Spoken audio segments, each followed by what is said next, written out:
Hello guys, welcome to smart classes. और आज हम करने वाले हैं क्लास 10th साइंस का आवर एनवायरनमेंट चैप्टर। तो चलिए इस चैप्टर को शुरू करते हैं। सबसे पहला जो बच्चों आपको पढ़ना है topic, that is a ecosystem. So ecosystem क्या है? The interaction between physical and biological aspects of nature is called ecosystem. तो फिजिकली और बायोलॉजिकली इन्वायरमेंट में जितने भी जीव जंतु पाए जाते हैं वो किस तरह से आपस में इंटरेक्ट करते हैं। बायोटिक और अबायोटिक कंपोनेंट्स, बायोटिक मतलब लिविंग कंपोनेंट्स और अबायोटिक मतलब नॉन लिविंग कंपोनेंट्स, आपस में किस तरह से इंटरेक्ट करते हैं बेटा, वो सब कहलाता है इकोसिस्टम। फिजिकल कंपोनेंट्स की बात करूं, जिनको हम अबायोटिक भी बोल सकते हैं, जैसे कि लैंड, वाटर, एयर। ठीक है जी। बायोलॉजिकल कंपोनेंट्स में हमारे पास जैसे प्लांट्स एंड एनिमल्स आ सकते हैं। ठीक है। और इनके अलावा माइक्रोब्स, माइक्रोब्स मतलब माइक्रो ऑर्गेनिजम्स। उसके बाद फॉरेस्ट एग्जाम्पल है एक इकोसिस्टम की। फॉरेस्ट के अंदर काफ़ी सारे जीव जंतु पाए जाते हैं बेटा, जो कि फॉरेस्ट पे ही निर्भर करते हैं। ठीक है ना। इसमें अबायोटिक कंपोनेंट जैसे लैंड, वाटर, एयर भी आते हैं, और कुछ बायोटिक कंपोनेंट जैसे प्लांट्स एंड एनिमल्स भी आते हैं। ठीक है। इसके बाद आप इसको यहाँ से देखोगे बेटा, नेचुरल इकोसिस्टम और आर्टिफिशियल इकोसिस्टम, दो तरह के इकोसिस्टम होते हैं हमारे पास। नेचुरल इकोसिस्टम का मतलब है जैसे कि फॉरेस्ट, पॉन्ड, लेक्स, जो कि नेचुरली सर्वाइव कर रहे हैं। आर्टिफिशियल जिनको हम बनाते हैं, जैसे कि क्रॉप फील्ड, जैसे कि जो खेत में काम करते हैं। खेत जो है क्रॉप फील्ड, उसमें जब तक किसान पौधे नहीं लगाएगा तब तक वो पौधे उगेंगे नहीं, खाद नहीं देगा, है ना। और दूसरा हो गया एक्वेरियम। एक्वेरियम पता है आप सभी को, फिशेज हम रखते हैं एक्वेरियम में। ठीक है। तो that is also artificial ecosystem. इसके अलावा अगर आप लिखना था तो जू, जू में हम जानवर ला के वहाँ पे रखते हैं, उनको उनके सर्वाइवल के लिए खाना प्रोवाइड करते हैं। तो ये सारी चीज़ें भी आर्टिफिशियल इकोसिस्टम में आ जाती हैं। ठीक है। इसके अलावा नीचे एग्जाम्पल आपको दे रखे, आप इसको पढ़ लीजिएगा वीडियो पॉज करके। चलिए मैं आगे बढ़ता हूँ। All green plants and certain bacteria which can produce food by photosynthesis come under the category called producers. ऐसे प्लांट्स और कुछ बैक्टीरियाज जो कि अपने खाने के लिए फोटोसिंथेसिस प्रोसेस का यूज़ करते हैं, यानी कि सनलाइट की हेल्प से अपना खाना बनाते हैं, उनको हम प्रोड्यूसर्स बोलते हैं, क्योंकि वो खाना प्रोड्यूस करने हैं, क्योंकि ये खाना हम लोग खाएंगे। ठीक है ना। Organism that depends upon the producers either directly or from producers or indirectly by feeding on other consumers are called consumers. मतलब ऐसे ऑर्गेनिज्म जो किसी और पे निर्भर करते हैं अपने खाने के लिए, उनको हम लोग कंज्यूमर्स बोलते हैं। इसमें कई सारे एनिमल्स आ जाएंगे, है ना। इवन ह्यूमंस भी कंज्यूमर्स में ही काउंट होते हैं। उसके बाद consumers can be classified into variously as herbivores, carnivores and omnivores. Herbivores वो होते हैं बेटा जो सिर्फ ग्रीन प्लांट ही खाते हैं। कार्निवोरस वो होते हैं बेटा जो फ्लैश ईटिंग होते हैं, यानी कि मीट खाते हैं। ओमनिवोरस वो होते हैं जो प्लांट्स और मीट दोनों ही खाते हैं। ठीक है जी। और इनके अलावा एक और कैटेगरी है जिसको हम बोलते हैं पैरासाइट्स। पैरासाइट्स वो ऑर्गेनिजम्स होते हैं जो दूसरों का खून पी के जिंदा रहते हैं। ठीक है। जैसे मच्छर हो गया इसकी एग्जांपल। इसके अलावा बेटा the organism that dies are acted upon by bacteria and fungi which break down the dead remains and waste product complex material, जिसको बोला जाता है, of organism into simple compounds. अब कोई भी ऑर्गेनिज्म अगर डेड हो जाता है, मर जाता है ना, तो उसको डिके करने के लिए हमारे जो भगवान है उसने बनाया है बैक्टीरिया एंड फंगाई, जो कि इसको डिके करते हैं। ठीक है। मतलब इसका ब्रेक डाउन करते हैं। ब्रेक डाउन किसका होता है? कम्प्लेक्स मटेरियल का, जो ऑर्गेनिज्म है जो मर चुकी है उसको सिंपल कंपाउंड में। ठीक है। ताकि वो फर्दर डिके हो सके। नेक्स्ट हमारे पास है, now think what what can happen to garbage or dead animals and plants in absence of microbes। अगर माइक्रोब्स नहीं होंगे बेटा, तो ये जो गार्बेज है, डेड एनिमल्स हैं, प्लांट्स हैं, तो वो जो है वो डिके नहीं हो पाएंगे, तो वेस्ट यहीं पे इकट्ठा होता जाएगा, है ना। तो डिकम्पोजर्स अच्छा रोल प्ले करते हैं इकोसिस्टम को मेंटेन करने के लिए। चलिए नेक्स्ट जो इंपॉर्टेंट चीज़ जिसमें सबसे ज़्यादा चांसेस होते हैं कि क्वेश्चन बन के आता है, that is a food chain. तो फूड चेन क्या है बेटा? इसको हम लोग खाद्य श्रृंखला भी बोलते हैं हिंदी में। The sequential arrangement of life form starting with food producers to the food consumers is called food chain. अब देखिए, फूड चेन एक श्रृंखला है, खाद्य श्रृंखला है, जो हमें बताता है कि कौन किसको खाता है। जैसे मान लो कि एक जानवर है जो घास खाता है। ठीक है। तो घास फर्स्ट ट्रॉफिक लेवल में आ जाएगी आपकी। उसके बाद जो दूसरा जानवर उसको खा रहा है, जैसे डियर उसको खा रहा है, तो वो सेकेंड ट्रॉफिक लेवल में आ जाएगा। और डियर को लेट्स सपोज शेर खा गया तो वो थर्ड ट्रॉफिक लेवल में आ जाएगा। ठीक है। और अगर कोई शेर को भी खा रहा है तो वो फोर्थ ट्रॉफिक लेवल में चला जाएगा। तो ये जो सीरीज है पूरी, सिक्वेंशियल अरेंजमेंट है, प्लांट्स को डियर खा रहा है, डियर को शेर खा रहा है, शेर को आगे कोई और खा रहा है। तो ये जो सीरीज है that is called food chain बेटा, ठीक है। इसमें जो स्टेप्स आ रहे हैं मैंने आपको बताया कि जो सबसे पहला स्टेप होगा दैट इज़ प्रोड्यूसर्स होंगे फर्स्ट, तो इसको फर्स्ट ट्रॉफिक लेवल में हम काउंट करते हैं प्रोड्यूसर्स को, ठीक है जी। और इसके बाद जो होता है सेकंड जो होता है that is second trophic level, उसमें हम कंज्यूमर्स या प्राइमरी कंज्यूमर भी बोल देते हैं। थर्ड सेकेंडरी कंज्यूमर्स, और फोर्थ जो होंगे वो टर्शरी कंज्यूमर्स होंगे। यानी कि कंज्यूमर तीन तरीके के हो सकते हैं, प्राइमरी, सेकेंडरी और टर्शरी। अब देखिए मैं आपको एक एक चीज़ करके समझाता हूँ। ट्रॉफिक लेवल भी आपको समझ आएगा इसमें। ट्रॉफिक लेवल का मतलब हो गया कि जो खाद्य श्रृंखला है, जो फूड चेन है बेटा, वो कहाँ से शुरू हो रही है, कहाँ पे खत्म हो रही है, ठीक है ना। तो उसके 4 लेवल्स हैं, फूड चेन के 4 लेवल्स है। पहला लेवल है first trophic level. First trophic level के अंदर ऑटोट्रॉफ्स आते हैं, यानी कि प्रोड्यूसर्स आते हैं, ठीक है जी। They fix up solar energy and make available for the consumer. वो सोलर एनर्जी यानी कि सूरज की रोशनी का यूज़ करते हुए एनर्जी अवेलेबल कराते हैं कंज्यूमर्स को, ठीक है। दूसरा हो गया सेकंड ट्रॉफिक लेवल, इसमें हर्बीवोरस आ जाएंगे। अब हर्बीवोरस जो सिर्फ घास खाते हैं, इनको हम प्राइमरी कंज्यूमर्स भी बोलते हैं, कम्स एट सेकंड स्टेज, ठीक है ना। उसके बाद थर्ड ट्रॉफिक लेवल आ जाएगा, इसमें स्मॉल कार्निवोरस स्पीशीज आएंगी और सेकेंडरी कंज्यूमर्स भी काउंट होंगे इसमें, इसको हम सेकेंडरी कंज्यूमर्स भी बोला जाता है, यानी कि ये हर्बीवोरस को खा देंगे, ठीक है ना। उसके बाद जो कार्निवोरस को भी खा लेगा, ठीक है, उसे हम काउंट करेंगे टर्शरी कंज्यूमर्स, ठीक है जी, या फिर लार्ज कार्निवोरस भी बोलते हैं इनको, ठीक है। The food we eat acts as a fuel, जो भी हम खाना खाते हैं वो हमारे बॉडी के लिए एज अ फ्यूल है, ठीक है। Provide us energy to do work, वो हमें एनर्जी प्रोवाइड करता है ताकि हम कोई काम कर सकें, ठीक है। दस the interaction among various components of environment involves flow of energy from one component of the system to another in the form of food। अब इसका कहने का मतलब ये है कि अगर फूड चेन की बात की जाए, फूड चेन में एनर्जी का फ्लो हो रहा है, जो भी जिस चीज़ को खाएगा बेटा उसकी एनर्जी उसमें आएगी, ठीक है ना। अब इसके लिए हमारे पास एक 10% लॉ होता है, ये भी आप याद रखना, आगे आप टॉपिक जो है आपको ढूंढ के कर लेना है, 10% लॉ, ठीक है, ये इंपॉर्टेंट है। उसके बाद मैं आपको आगे फर्दर बताऊंगा 10% लॉ क्या है। अभी यहाँ पे चलते हैं। The autotrophs capture sunlight and convert into chemical energy, मतलब ऑटोट्रॉफ्स जो है सनलाइट को केमिकल एनर्जी में कन्वर्ट करते हैं। This energy supported all activities of the living organisms, मतलब इस एनर्जी का वो यूज़ अपनी एक्टिविटीज़ को परफॉर्म करने के लिए लेते हैं। From autotrophs the energy goes to heterotrophs and decomposers, मतलब जो ऑटोट्रॉफ्स की एनर्जी है उनको जो खाएगा उसमें एनर्जी जाएगी। तो ऑटोट्रॉफ्स को कौन खा रहे हैं, यहाँ पे हेटरोट्रॉफ्स खा रहे हैं, ठीक है। हेटरोट्रॉफ्स मतलब जो खाने के लिए, अपने खाने के लिए दूसरों पर निर्भर करते हैं, उनको हेटरोट्रॉफ्स बोलते हैं। प्लांट्स को हम ऑटोट्रॉफ्स बोलते हैं, ये भी याद रखो, ठीक है। तो ऑटोट्रॉफ्स की एनर्जी जो है, जब ऑटोट्रॉफ्स को हेटरोट्रॉफ्स खा लेंगे तो उनमें चली जाएगी वो एनर्जी।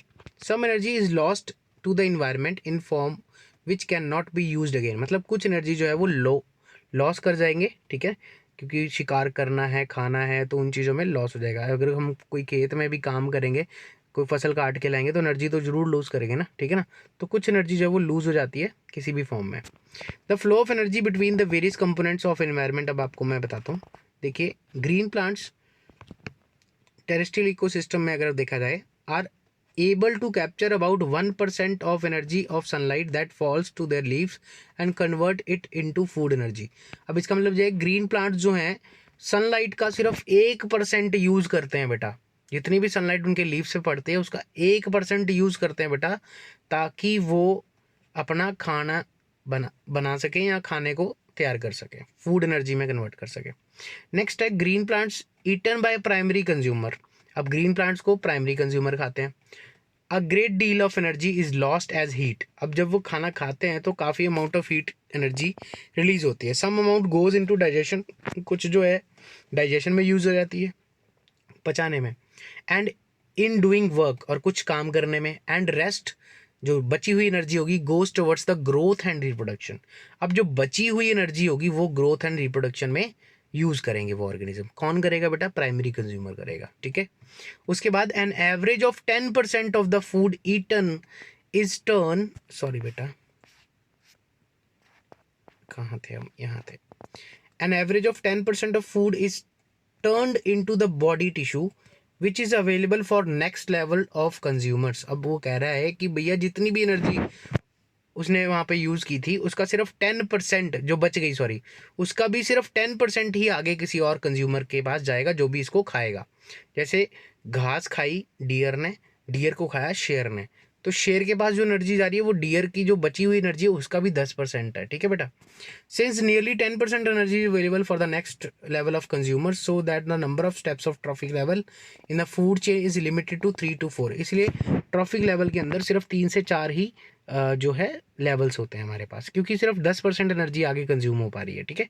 तो इसलिए जो फूड चेन कोई भी अगर आप देख रहे हो तो वो चार ट्रॉफिक लेवल तक ही जाती है, उसके बाद जो है वो खत्म हो जाती है, डिग्रेड हो जाती है। As the amount of energy is available to the fourth step is not sufficient for survival, मतलब चौथे स्टेप में जो एनर्जी बचेगी वो सर्वाइवल के लिए जरूर मतलब अनिवार्य नहीं है, ठीक है ना। तो इसीलिए चौथे लेवल के बाद का कोई लेवल यहाँ पे नहीं दिखाई देगा। Food chain has one inherit problem, the concentration of nutrient that enters at first trophic level in the food chain keeps on increasing with each trophic level. By the third to fourth trophic level, the concentration increase to extent that it causes damage to the organism. The trophic level gets damaged and this called biomagnification. अब वो कह रहे हैं कि nutrients की concentration या materials की, for example pesticide वगैरह की कंसंट्रेशन एक ट्रॉफिक लेवल से दूसरे ट्रॉफिक लेवल तक जाते जाते बहुत ज़्यादा बढ़ जाती है। तीसरे से चौथे में बहुत ही ज़्यादा इंक्रीज आता है, जिसकी वजह से क्या होता है, ऑर्गेनिज्म जो उसको खा रही है वो डेड हो जाती है, ठीक है। इस प्रोसेस को हम बायोलॉजिकल मैग्नीफिकेशन या बायो मैग्नीफिकेशन भी बोलते हैं। मैं आपको बायो मैग्नीफिकेशन की एक छोटी सी एग्जांपल देना चाहूँगा। आज के टाइम पे हमारे देश में आप लोगों ने सुना होगा कि काफ़ी सारी सब्जियाँ जो है वो केमिकली तैयार की जाती हैं। अब उस केमिकल को जो भी बंदा खाएगा, मतलब उस केमिकल वाली सब्जी को जो भी बंदा खाएगा या कोई जानवर ही खाएगा, लेट्स सपोज, ठीक है। अब उस जानवर को जो भी फर्दर खाएगा तो उन सभी के पेट में क्या जाएगा, केमिकल्स हो जाएंगे, ठीक है ना। तो केमिकल्स की इंट्रोडक्शन हो रही है हमारी फूड चेन में, दैट्स ऑल्सो कॉल्ड बायोमैग्निफिकेशन, और इसको बायोमैग्निफिकेशन कहा जाता है बेटा। बायोमैग्निफिकेशन की अगर आप डेफिनेशन लिखना चाहो तो introduction of harmful chemicals in are food chain is called biomagnification, आप लिख सकते हो, ठीक है बेटा। मैं थोड़ा सा तेज इसलिए कर रहा हूँ बेटा कि चैप्टर छोटा है, तो मैं चाहता हूँ कि 10-15 मिनट के अंदर ही आपका जो है पूरा तैयार हो जाए, ठीक है। किसी भी तरह का क्वेश्चन आपको यहाँ पे मैं छोड़ नहीं रहा हूँ, जो बन रहे हैं मैं आपके साथ डिस्कस कर रहा हूँ। चैनल को सब्सक्राइब जरूर कर लीजिएगा, बाकी कंपलसेशन कोई नहीं है बेटा, अच्छा लग रहा है तो लाइक कीजिए, ठीक है। चलिए नेक्स्ट जो टॉपिक है हमारे पास that is food web. Food chain के बाद दूसरा इंपॉर्टेंट टॉपिक फूड वेब आता है। अब देखिए बेटा, इंटरलिंक करती हैं फूड चेन आपस में। कोई भी फूड चेन है जो इंटरलिंक के बगैर है वो ज़्यादा देर सर्वाइव नहीं करती, ठीक है। तो सभी फूड चेन जो है कहीं ना कहीं प्रोड्यूसर से इंटरलिंक करती हैं, प्रोड्यूसर्स सभी खाते हैं, ठीक है ना। आगे फिर प्राइमरी कंज्यूमर, फिर सेकेंडरी, फिर टर्शरी कंज्यूमर्स आते हैं। तो interlinking of food chain is called food web, simple सी भाषा में अगर मैं बताऊँ। अब यहाँ पे लिखा हुआ है in nature each organism is generally eaten by 2 or more other kinds of organism which is turned are which turn are eaten by several other organisms. The concept of food chain as straight line is feasible. अब इसका मतलब ये हुआ बेटा कि कोई भी food chain आप लोगे वो आगे जाके किसी और दूसरी फूड चेन के साथ इंटरलिंक करती होगी, ठीक है ना। तो यहाँ पे ये बात बोली हुई है हमारे को। The flow of energy is unidirectional, मतलब अब जो एनर्जी का फ्लो है, जैसे प्रोड्यूसर से कंज्यूमर में, प्राइमरी कंज्यूमर में, प्राइमरी से सेकेंडरी में, सेकेंडरी से टर्शरी में जाएगा। तो फ्लो ऑफ एनर्जी यूनिडायरेक्शनल, एक ही डायरेक्शन में जाएगा, नीचे से ऊपर की ओर बेटा, ऊपर से नीचे नहीं आ सकता वो। यूनि मतलब सिंगल डायरेक्शन में ही ट्रेवल करेगा, मतलब वो समझ रहे हो ना आप लोग ये चीज़, ठीक है। उसके बाद the energy that reaches herbivores is not returned back to autotrophs, मतलब जो भी ऊपर वाले ट्रॉफिक लेवल ने एनर्जी गेन की है वो नीचे नहीं आएगी अब, ठीक है। As it moves progressively through various trophic levels it is no longer available to the previous levels, मतलब जैसे जैसे हम ऊपर की ओर बढ़ते जाएंगे नीचे वाले लेवल्स के लिए पुराने लेवल्स एनर्जी और नहीं रिलीज कर पाएंगे, ना ही उनको दे पाएंगे कोई भी, ठीक है। The energy level at each trophic level get diminished progressively due to the loss of energy at each level, मतलब क्या है कि नीचे से ऊपर बढ़ते जाओगे बेटा तो एनर्जी जो है धीरे धीरे कम होती जा रही है। तो एनर्जी जो है किसी और चीज़ के लिए नहीं बच पाएगी जो कि बैक आ सके, ठीक है। नीचे वाले ट्रॉफिक लेवल के लिए कोई भी एनर्जी नहीं बचेगी, ठीक है। अब मान लो किसी पौधे को किसी डियर ने खाया, डियर को शेर ने खाया। अब शेर कोई भी किसी भी ऐसी फॉर्म ऑफ एनर्जी नहीं दे पाएगा जो पौधे को ज़रूरत हो जिसकी, ठीक है। तो ये चीज़ समझ लो बेटा, यहाँ पे बार बार ये जो लाइंस लिखी हुई हैं कि यूनि डायरेक्शनल है, शेर को एनर्जी मिल सकती है घास की, मतलब कैसे मिलेगी, डियर के थ्रू मिलेगी, ठीक है ना। परंतु शेर जो है किसी भी फॉर्म की एनर्जी रिलीज करे वो एनर्जी जो होगी वो घास को नहीं मिल पाएगी किसी भी तरह से, ठीक है। तो मैं सिंपल भाषा में आपको समझाने की कोशिश कर रहा हूँ, प्लीज़ समझ के चलिए। नेक्स्ट है फूड चेन हैज़ हाँ जी, food chain has one fact that energy and matter are transfer to next level. मतलब एनर्जी तो ट्रांसफर होती है, मैटर भी ट्रांसफर होता है, ठीक है। This is also results in problem in bioconcentration और biomagnification in certain unwanted chemicals. मतलब क्या है कि अगर मैटर का ट्रांसफर होगा तो मैटर के अंदर कई सारे केमिकल्स भी होंगे, वो भी इंट्रोड्यूस हो जाएंगे हमारी फूड चेन के अंदर, दैट इज बायो मैग्निफिकेशन, ठीक है। दीज केमिकल्स पल्यूटेंट भी बोल सकते हैं, पेस्टिसाइड्स भी होते हैं, ये enter the food chain and their amount get magnified at each level. इसलिए बायो मैग्निफिकेशन बोला जा रहा है इसको, कि ये केमिकल्स हमारी फूड चेन के अंदर एक लेवल से दूसरे लेवल तक जाएंगे तो बढ़ते जाएंगे धीरे धीरे, ठीक है। तो दैट्स वाई इसको बायो मैग्निफिकेशन बोला जा रहा है। As human beings occupy top level on in any food chain, human beings जो हैं किसी भी फूड चेन के टॉप लेवल पर पाए जाते हैं। The maximum concentration of chemical get accumulated in our bodies, इसी वजह से हमारी बॉडी के अंदर ज़्यादातर केमिकल्स पाए जाते हैं। This phenomena is also known as biological magnification. चलिए अब हम देखेंगे effect of human activities on environment. देखिए ह्यूमंस की एक्टिविटीज़ के कारण इन्वायरमेंट को काफ़ी ज़्यादा हार्म पहुंचता है। अब इसकी कुछ एग्जाम्पल अगर हमारे सिलेबस में है तो वो है ओजोन लेयर डिप्लीशन, ठीक है ना। That is the worst case of human over exploitation of nature. अब हो क्या रहा है कि इंसान जो है अपने डेली लाइफ में काफ़ी सारे ऐसे केमिकल्स का यूज़ करता है जो ओजोन लेयर को डिप्लीट करती है, मतलब ख़त्म करती है। ओजोन लेयर एक ऐसी लेयर है बेटा, हमारी अर्थ की टॉप मोस्ट लेयर है, जो बेसिकली हमें यूवी रेडिएशन से यानी कि सूरज की अल्ट्रा वायलेट किरणों से हमें बचा के रखता है। अगर ये नहीं होगी तो क्या होगा कि सूरज की सारी यूवी रेडिएशन जो हैं हम तक पहुंचेंगी, हमारे इन्वायरमेंट के अंदर एंटर कर जाएंगी, जिसकी वजह से काफ़ी ज़्यादा प्रॉब्लम्स हो सकती हैं, ठीक है। तो ओजोन होता क्या है बेटा, ओजोन बोलते हैं हम लोग O3 मॉलिक्यूल को, ठीक है। तो O3 कैसे बनता है बेटा, जब O2 के साथ O मिलेगा तो O3 बनेगा। अब आप हंस रहे हो इस चीज़ पे, पर ध्यान से समझ लेना, यही है इसका केमिकल फॉर्मूला। चलिए अब देखते हैं इसके बारे में। O3 is a molecule formed by 3 atoms of oxygen. O3 यानी कि ओजोन बनती है 3 मॉलिक्यूल्स, 3 एटम्स ऑफ ऑक्सीजन से, sorry. Oxygen O2 is essential for all aerobic form of life. मतलब एरोबिक फॉर्म ऑफ लाइफ के लिए ऑक्सीजन एक बहुत ही ज़रूरी तत्व है। Ozone is strong oxidant, deadly poison, highly poison होता है बेटा, ये एक तरह से पॉइजनस होता है। But at higher level level of atmosphere ozone perform an essential function. मतलब एटमॉस्फेयर के टॉपेस्ट लेवल पे यही पॉइजनस गैस जो है एक इम्पॉर्टेंट रोल प्ले करती है, जो कि एक शील्ड प्रोवाइड करती है अर्थ को अल्ट्रावायलेट रेडिएशन से बचा के, हमारी अर्थ को अल्ट्रावायलेट रेडिएशन से बचा के रखती है। कहाँ से आती है ये अल्ट्रावायलेट रेडिएशन, सन से आती है बेटा। O3 is highly damaging to organisms, for example it is known to cause skin cancer, ठीक है, इन ह्यूमन बींग्स। मतलब ये ह्यूमन बींग्स के अंदर स्किन कैंसर प्रोड्यूस कर सकती हैं। Ozone at higher level of atmosphere is product of UV radiation. Ozone कैसे बनती है बेटा, प्रोडक्ट किससा है, ozone is a higher level of atmosphere पे ये यूवी रेडिएशंस जब ऑक्सीजन के मॉलिक्यूल पे पड़ती हैं तो उसको वो ओजोन में कन्वर्ट करती रहती हैं, ठीक है। मैंने आपको पहले बोला O2 plus O in the presence of UV radiation gives O3, ठीक है, याद रखो ये चीज़।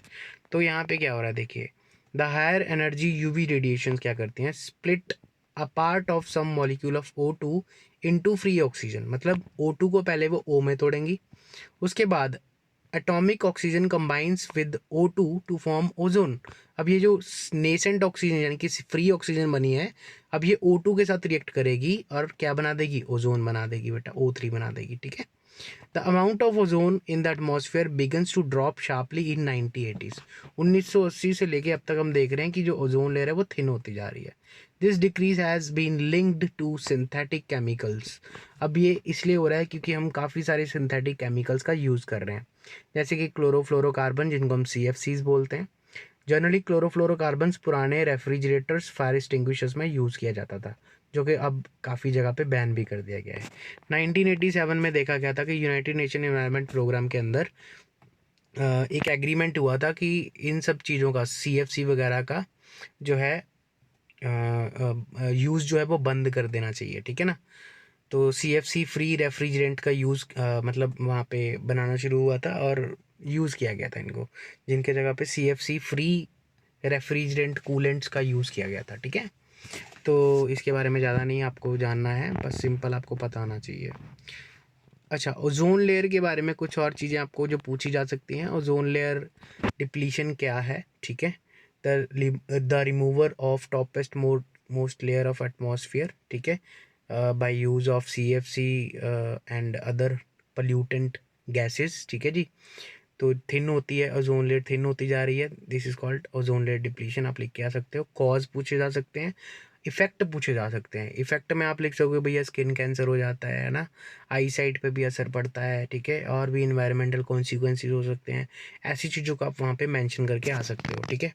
मैंने स्पीड थोड़ी कम की है क्योंकि टॉपिक बस थोड़े से रह गए।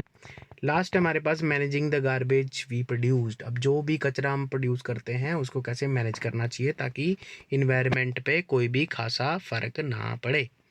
तो यहाँ पे लिखा है human generate a lot of material on daily basis that is literally discarded. मतलब ह्यूमन अपनी एक्टिविटीज़ के कारण काफ़ी ज़्यादा वेस्ट प्रोड्यूस करता है।